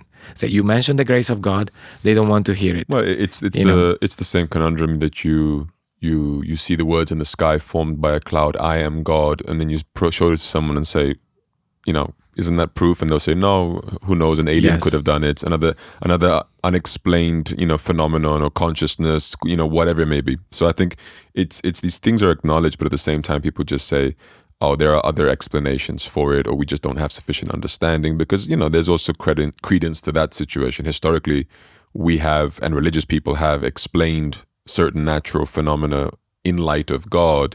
Only when we eventually developed the tools, we found out actually it's not necessarily God, but this, that. And so I think people, they grab onto that strongly, and they use that as a criticism or as an excuse to get away from the God factor. And they'll say, I understand that it's not explained by current science. They admit that, like, I don't have an explanation for this, but I'm not ready to make the leap towards God. I'll just sort of park my skepticism here for now, because I think with enough time we'll shed light on what really happened here, right? Which I think is as you said, it's a little irrational and it's a little bit hypocritical in some sense. But if we think about it, like we think this materialistic spirituality started today. Yeah. But no, this existed in Hinduism, in Christianity. Yeah. And the reason why science divided and these people react to religion and to the idea of God is because of irresponsible adulthood in the history of spirituality, of religion. Yeah. Because if you take advantage of people's need to sell indulgences, to sell miracles, to sell, which is what happened for centuries. Yeah. Of course, we cannot expect that now the subconscious of people is open to spirituality like this. So I think, again, the solution is that each one of us, whether we are a priest, whether we are a monk, whether we are a healer, whether we are a doctor, we have to be responsible in what we do. Yes. And, the Native Americans, I don't remember which tribe, but they used to say, whatever action you do, you think it's what the consequence is 7 generations. I mean, are we doing this? Are we, when like nowadays, why I mention this, because science is actively fighting against alternative healing, I get you. against religion, against spirituality. But is it dharmic? Are they thinking, are they really sure of what they're doing? No, they're not. No, they're not sure. So we shouldn't do what we're not sure about. Yeah. We should respect the unknown. We should respect the people's point of view. And I was going to say that I think one of the things, yes, you said that we have to be responsible people. I think Krishna also points out some very good things in the Bhagavad Gita, that we also have to be accepting and we have to be patient, because when he says, people who have, let's say, this higher wisdom should not disturb the minds of the others. Yes. And so rather, you should still inspire them by your own example, by performing your own works with devotion. And so the takeaway from that for me is, sometimes it's not right to point out the flaws in the people. Sometimes it's not right to try to correct the flaws in the people. But it doesn't mean that you should therefore give up on the people. It's that you still have to expose yourself to them in such an inspirational way that they may come to the position of wanting what you have to say or what you have to offer by themselves, but you cannot force it upon them.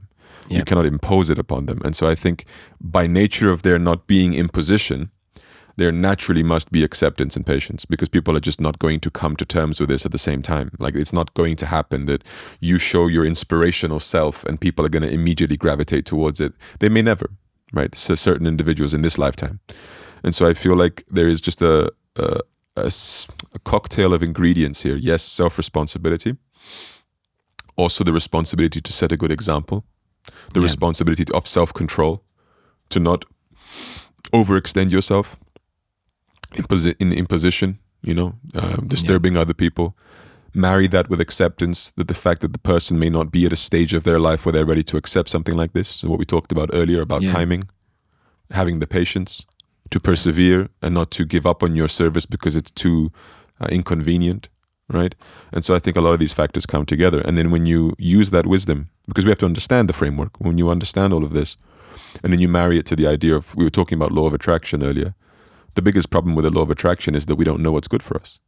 We know what we want, but we don't know what's good for us, right? Yeah.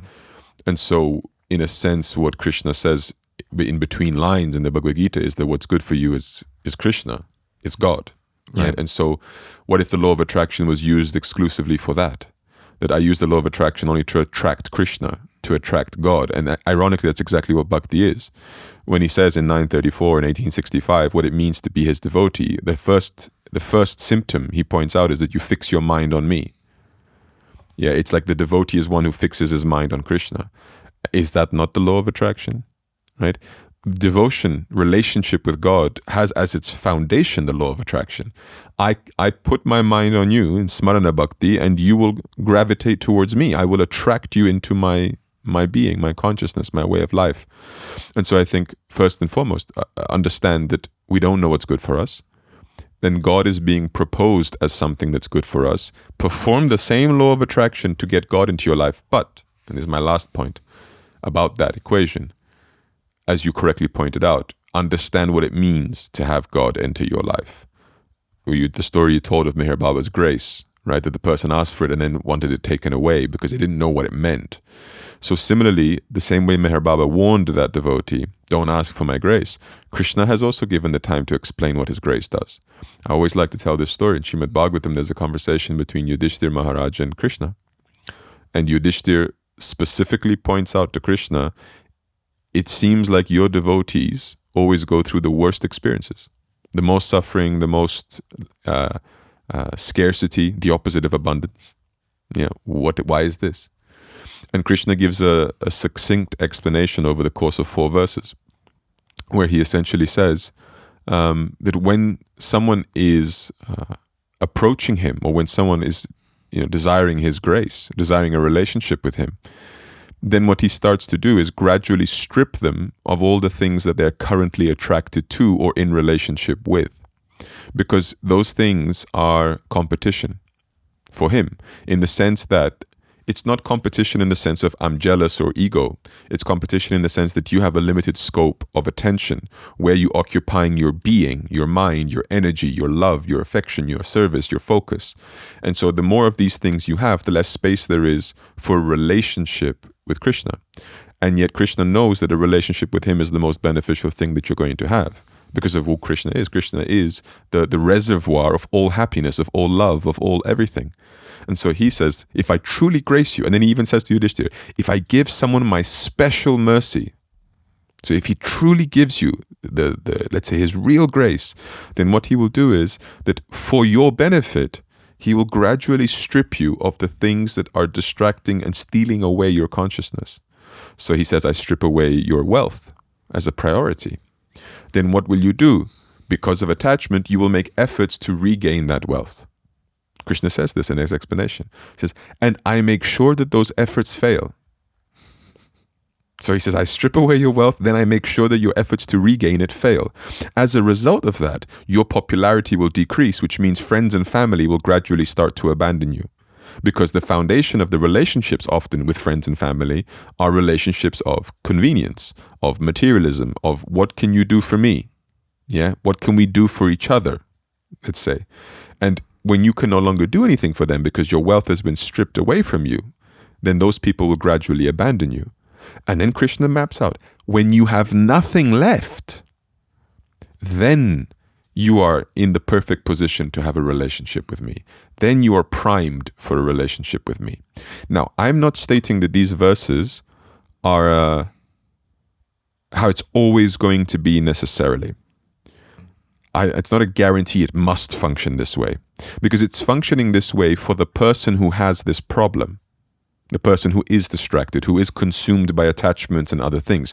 And why do I know that? Because he says, when the person loses the wealth, what's the first thing that person's going to do? Try to regain it. So clearly it's not a detached person or a person who has, disinterest towards these things. So he's characterizing a very specific type of person, right?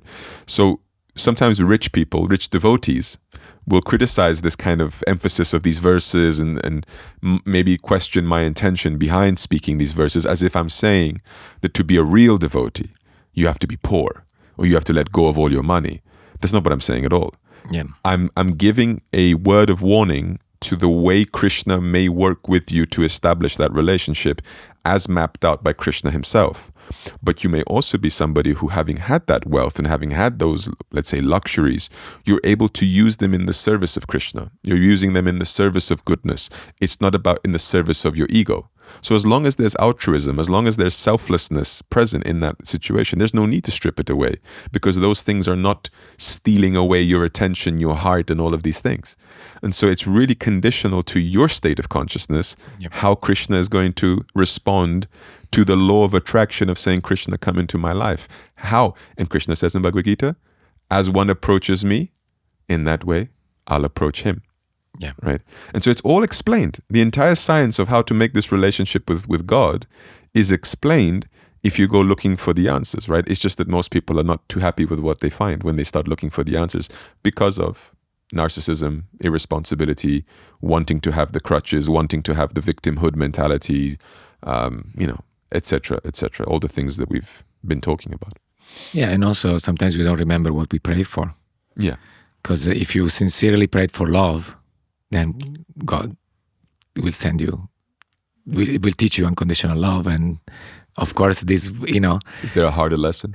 But I remember once listening to you, I remember an episode with Guruji. We were, it was a phase where somehow everything was blocked in our life with Shankari, and crazy things, really, like situations in every side. And so I went to, we had a consultation with the top 2 healers I met at the time, and I'm making it short. But it was an important thing Guruji did, probably also to disconnect me from my past, like to, let's say, let me transition clearly. But anyway, and they felt, yes, this looks like a curse. probably a curse. So they talk to each other, and these were let's say the two most prominent, aside from Guruji, from before Guruji, I trust them. They're very wise, very responsible healers and so on. But when they said that, I was like, I understood that they had the good intentions. I look, it doesn't make sense because after, both of you're so blessed for so many years. Marina was with Sai Baba and with Guruji. Why is this? It doesn't compute. And you did all this healing work, and you're even helping others. Why this has happened? But it's a curse. It's not possible because we did do Sera. I just connected in my mind. So we did do Sera at the end of Navaratri, and Guruji said, everything of this sort is removed from you. So I said, it's not possible. And we have Guruji. I said, this thing, either I trust Guruji, or if I trust this, I contradict my very faith in Guruji. But at the same time, I felt, well, I'm responsible. If this is true, as a husband, I'm responsible to address it, So I teach others to accept healing. Why should I not accept? So I had this dilemma. I say, no, I have to ask Guruji. I really have to ask Guruji. And Shankar was saying, why did you start me with this? Just do it. It's just what is the... No, I felt, no, this is contradicting my faith in Guruji. I cannot accept this. And so I wrote to him and I said, look, Guruji, this is what they said. If it's my responsibility to do it, as a husband, I will do it. But if it's not, to me, that it seems like it's contradicting. It's not possible. And he just answered, what they think is a curse is a blessing. And then he sent me, it happened to be Ganesh Chaturthi. And he just sent me Krishna, he makes his Krishna with turmeric. And makes turmeric paste and turns Krishna into like a Ganesh. It turns Krishna into Ganesh, yes. And then later on we saw him in Romania at the Darshan, just a few days later. And he just made a joke about Martha and Mary in the gospel. Right. One was listening to the word of the master, the other was working and complaining why she's not helping him work. And even there, it seems like he was leaning on, because he said this mentality is materialistic. Mm-hmm. He was talking about materialistic healing. Yeah, they don't understand the grace, the real spirituality, which I thought always these people were very wise and they did. Yeah. But in this respect, because I think their error, they knew I was with a Sadguru, but they didn't put it into the equation, And as a healer, often I'm very careful when I have devotees. I say, look, there is a different logic applying to you. We cannot apply the normal logic of a healing journey. You have to take into account that you are under a curriculum that is completely different. And if you don't understand it, you are going to apply the incorrect thoughts and expectations to your journey, right? And so, but sometimes again it depends very much on the intention, because even what he said about Martha and Mary, you would think in that moment he said it is better Mary, because she's listening to the master. But then once I spoke to another devotee, and he told me that Guruji actually praised Martha much more, because she was serving all the time. So really, we always tried formulas. Yeah, because we have expectation. We think, seva is better. We think sadhana is better. Now I should do this and that. And we apply our materialistic expectation to the spiritual path, when actually Guruji, as he said in the Guru Gita all the time these days, in the commentary, is actually looking into our heart. It's not the outer action. It's not like I should have a sexual life, not a sexual life. I should do, like you said, it's a service. Are you doing it for love? If you're a healer, if you are whatever you are in life for love, and your intention is service, is good. Is God will accept it. If you have an element of pride, God will have to correct it. Yeah. And Well, I think this has been a very helpful conversation. I think, you see, people I think need to be more and more exposed to some of the thinking that goes on behind a lot of the things that they're used to encountering. the psychology of being a devotee, the psychology of being of service, the psychology of being a healer, things that people may not never really hear about, may never really have these conversations and understand. And so I think, for people on all walks of life, I think unpacking the intentions or the behind the scenes of these things is really, really productive, and it helps. And especially if people are in situations where they find themselves and now they're reflecting on what we're saying and saying, yeah, it's true, I've been kind of using the law of attraction in not the most spiritual sense, and they maybe have a little wake-up call in a soft way before life does it in a harsher way. Let's put it like this. Yeah. Thank you very much, Ameyatma, for coming today, having this conversation. Thank you for this podcast. It's very inspiring to me. I love it. It's one of my favorite things on YouTube when I have time, and so all the best. I'm glad to hear it. Thank you so much. Continue. Thank you. I will. Jai Gurudev. Jai Gurudev.